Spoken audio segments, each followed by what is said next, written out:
So today we are going to discuss another branch of computing which is called quantum computing. Now this is a relatively new branch and completely a different way of doing computing. Uh, uh, Till today it has not entered mainstream. There are not too many programs which are written on quantum computers, but it is expected that over time quantum computing will become mainstream, and a lot of the big applications, especially in the area of drug discovery, cryptography, these would shift to quantum computing because they have uh, theoretically proven that there is a lot of scope for those kind of applications using quantum computing. Let us understand what are the basics of quantum computing. So in order to appreciate what is the fundamental idea of quantum computing, we have to look at what is the thing of a classical computer. So whenever we talk of classical computer, we talk of 0 and 1. We just talk of any bit being represented as 0 and 1 and no other state. So a bit can only be, a classical bit in a computer can only be 0 or 1, one of these. Whereas if you just stretch your imagination a little bit, and especially to understand quantum computing, you need to stretch your imagination a little bit. If you imagine that a given bit, which we will soon call as qubit, which is called a quantum computing bit, is neither in state 0 nor in state 1, but it is in some kind of a state described by wave equations, and we use the science of probabilities to describe what is the current state. So normally we say the state of a qubit is alpha times 0, we write it like this, plus beta times a 1, which we write like this. Sometimes we put the 1 here. Let us, for simplicity sake, just write this as let me erase this and write it again. Do not imagine 0, do not imagine 1, imagine alpha times 0 plus beta times 1, where alpha represents the probability of it of the qubit being 0, 1 represents the probability of the qubit being 1, sorry, beta represents the probability of the qubit being 1. Saying it again, alpha is the probability of the qubit being 0 and beta is the probability of the bit being 1, qubit being 1. So a qubit can be in a state which is kind of a combination of these two states, it is a probabilistic combination. So at the same time it is in a probabilistic combination of this state. Now that is what a qubit does. Now if you visualize, why is a qubit more powerful than a classic bit? I would argue that a bit can represent only two states, whereas qubit by its very definition can display a multitude of states. That means one qubit can potentially store a huge amount of information, because in one bit we can store, because of the alpha and beta, because of the use of probability, we can store any number of states, and each of these state could represent a different piece of information. So that being the case, the capacity of qubits to store information is immense, is huge, and this becomes especially big when we talk of bits, 2 qubits. So if you have 2 qubits, each qubit is in state of 0 and 1. So what are the possible states in which a qubit can be? The possible states are plenty, but they are derivatives of 0 0, 0 1, 1 0 and 1 1. Okay. So these are the combinations of those things which are possible. Now are they in 0 0 to a pair of qubits? Are they in 0 0? No, they are not in 0 0. Just like this was in a combination, probabilistic combination of alpha times 0, where alpha reflects the probability of it being in 0, beta reflects the probability of it being in 1. There would be probably similar things, let us call them A, which represents that the qubits are in 2 qubits are in a 0 0 state, there is a probability, and B represents the probability of this, and let us say C represents the probability of this, and D represents the probability of this. So a combination of all those probabilities would be the representation of 2 qubits. So it is not whereas if you take classical 2 bits, how many states can there be? There can be only 4 states, whereas if you take qubit, the amount of states is actually potentially huge, because you could have A as one probability, B as one probability, C as another probability, D as another probability, and I guess as long as A plus B plus C plus D is 1, that is, it is in one of these states, we have 4 different kinds of probabilities associated with each of these pair. So that is how the ability to store information rises in quantum computing. So that is saying a big thing in a very small way. So there is a lot of physics involved. It is basically like an electron which has many states of orbitals, and it can transit from one orbit to another orbit to another orbit to another orbit. Something very similar, if you say an electron is in a particular state, we never know where it is, it is somewhere in that orbit. So we cannot say for sure this is where it is. There is another interesting thing about quantum computing, that these are alpha beta are represent the probabilities, but when you read a quantum qubit, when you read a qubit, automatically its quantumness gets dissolved, its quantumness gets lost. So when you read it, it will either come out as 0 or 1. Similarly here, the output of those 2 states will be either 0 0 or 0 1 or 1 0 or 1 1. It will be only one of these 4 states when you read it. That is when the quantumness gets destroyed and we get the one of those states. So quantumness is only when it is in action. The moment it is measured, the quantumness is lost, it becomes 0 or 1. So those are interesting challenges which we see happening in quantum computing. Now let us, whatever I just said, let us talk about the 2 principles which are involved in quantum. Actually there are 2 main principles, but we also have brought in some basics of quantum computing. The central point, as I just mentioned, is the qubit. The qubit is the unit which represents one quantum bit. As I said, it is neither 0 nor 1, but the state of a qubit is defined using probabilities alpha and beta. Alpha defines the probability of it being in 0 condition, beta defines the probability of it being in 1 condition. So that is how we say, and this ability of being able to exist in 2 possible states is called the principle of superposition of states. So when you say the ability to exist in multiple states simultaneously, this is very interesting. So if you say there is no definiteness about it, it is existing in multiple states simultaneously. See this phrase is very important.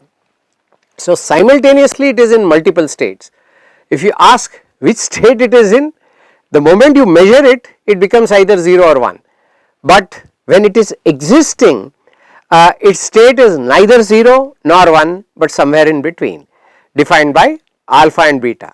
So when this thing is in existence, it can be representative of multiple states, but when it is read, it has to be read either as 0 or as 1, and the moment it is read, the qubit has lost its probabilistic nature, it has become in the world of the definite.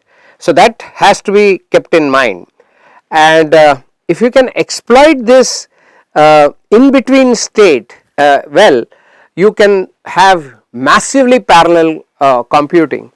So there is that one concept which is called superposition of states, and then there is another concept called entanglement. Entanglement is combination of qubits. So one qubit combines with another to create a multitude of states, like we saw one qubit q1 which is in 0 and 1 state with alpha probability and beta probability, combines with a state q2 which is the second qubit which is also alpha, and it has its which is also 0 and 1 which has its own alpha beta. So these two bits, these two qubits get somehow interconnected in such a deep manner such that they are to be regarded as one rather than two separate things, and obviously then it means what are the possible states they can be in? They can be in 0 0, 0 1, 1 0 and 1 1, but they are really not in any of these states. At the time when they exist, they are in a probabilistic combination of all these 4 states. So instead of 2 states which we had with a single qubit, now we have a probabilistic combination of 4 bits of 4 states.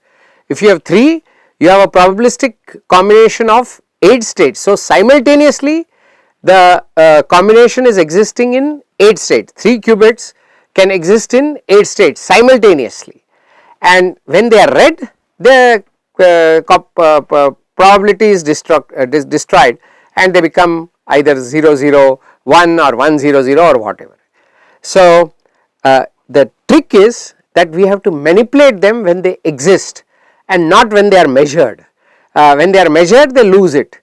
So I think that is the point that you need to understand, that the fun of quantum computing is that when they are in their probabilistic uncertain state, they exhibit simultaneously many states, and this simultaneous existence in multiple states, if exploited, can yield tremendous magnitude of parallelism, and their applications in drug discovery or in cryptography, which I will soon allude to, are immense, because such parallelism is very rare in nature, and this combination of 2 bits or more which are related to each other irrespective of the physical distance also. This is another very interesting attribute. One qubit is in China, one qubit is in India, they are still entangled with each other. If that at the time of creation, if they have been entangled, their state gets influenced. Now you will say, how does the state transfer? There is no transference, there is no time communication, because the moment you say transference, you talk about time, you talk about distance, there is something more implicit.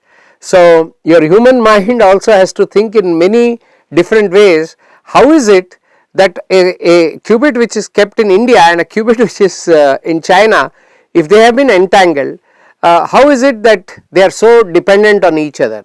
What is it that makes that dependence? Those are areas which are very interesting, and they come under the area of quantum dynamics, quantum mechanics. So these are metaphysical areas also which need to be understood and studied. So that is called entanglement.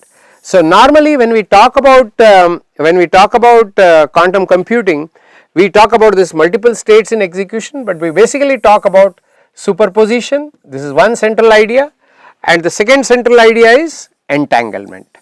Entanglement is nothing but a combination of more than one qubit together with another qubit is called essentially entanglement. So these are the abiding things. Let us see what is further. So there is something called quantum gates. Now in order to appreciate quantum gates, you have to say, what do we do with classic computing when we have to combine them bits? So we have the AND gate, we have the OR gate, we have the NOR gate, we have the exclusive OR gate, we have all these kinds of gates, right. Similarly, there are similar kinds of gates which, when I probably will cover quantum computing maybe much later, or you will do it when you understand the science of actually writing a quantum program. That is a time you will understand that how does these gates work and what are the gates. So there is two terms, one is called quantum gate. Now what does a quantum gate?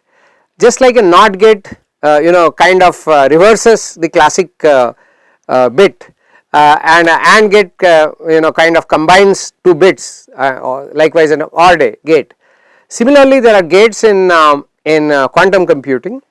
These gates, what they do is they manipulate the qubit when it is in its uncertain state, when it is in its state of existence, which is multiple states. See, that is the power. They are able to not take the state when it is measured, because when it is measured it becomes a classic bit, then it becomes AND gates, NOR gates. No, the gates in quantum computing, they are able to manipulate the qubit when it is in its existence, when it is existing in its quantum state, which is a combination of 0 and 1 for a single qubit, and obviously a combination of more than that when it is a multiple qubit. So that ability to combine is very important. So that is called quantum gates, and if you put many quantum gates together, you get what is called as a quantum circuit. I already talked about the principle of quantum superposition, and that is the ability to exist in more than one state simultaneously.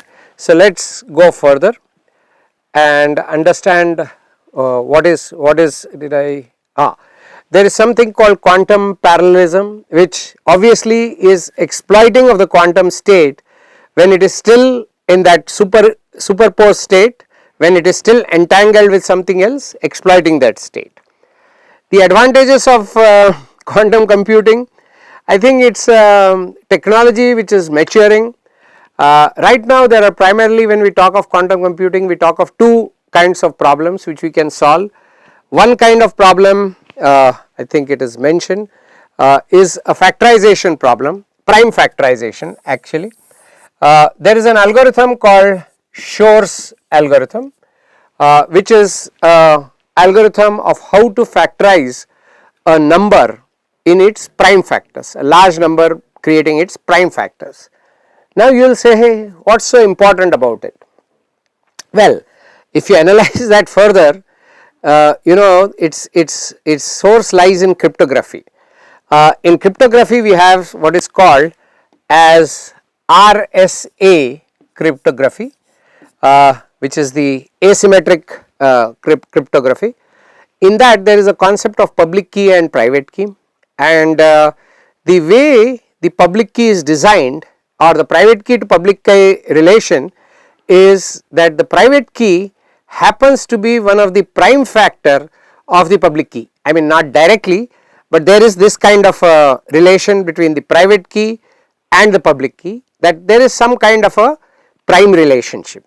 Now quantum computing, more specifically the Shor's algorithm, has been demonstrated that they can break cryptography, RSA cryptography, by doing prime factorization. They are extremely fast at prime factorization if adequate number of qubits are supplied.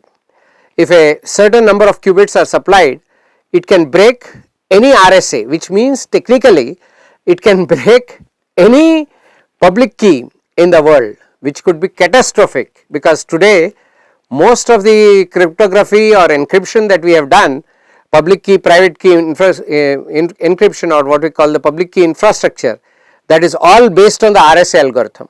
So the quantum computers have demonstrated in theory the potential to break RSA algorithm, thus leading to chaos in the world. But fortunately they say that so many qubits are required, that many qubits do not exist. That is what is claimed. I do not know how long it will take for those many qubits to exist, or whether they have already come into existence. I have no idea, and I have no recollection of that. So that is something which I have to keep in mind. The problem with quantum computing is, as I mentioned before, they get dequantumized, which we call decoherence. They come out of coherence, which is, coherence means the state of that neither 0 nor 1. So they can get decohered very fast. The quantumness can be destroyed very fast, unintentionally also, because of environmental factors. So they are not run in, if the qubits are not maintained in an extremely cold of very severe negative temperatures, the qubits may get destroyed, the qubits may lose their quantumness. So, it is a very expensive thing to maintain that kind of coldness, that kind of low temperatures which are needed for qubits. So, it is a very resource intensive thing to maintain qubits as of today. So, otherwise they get into issues of decoherence, and they are very sensitive obviously to environmental factors. So, they have to be specially maintained, and all of that has to do. So, this was just a very quick introduction to quantum computing, and I think we have obviously some very interesting applications of quantum computing. We use them a lot in different kinds of algorithms, parallelism, all of that, but this was just to give you a rough cut view of what quantum computing is, and that is it. So, it was just that was the objective.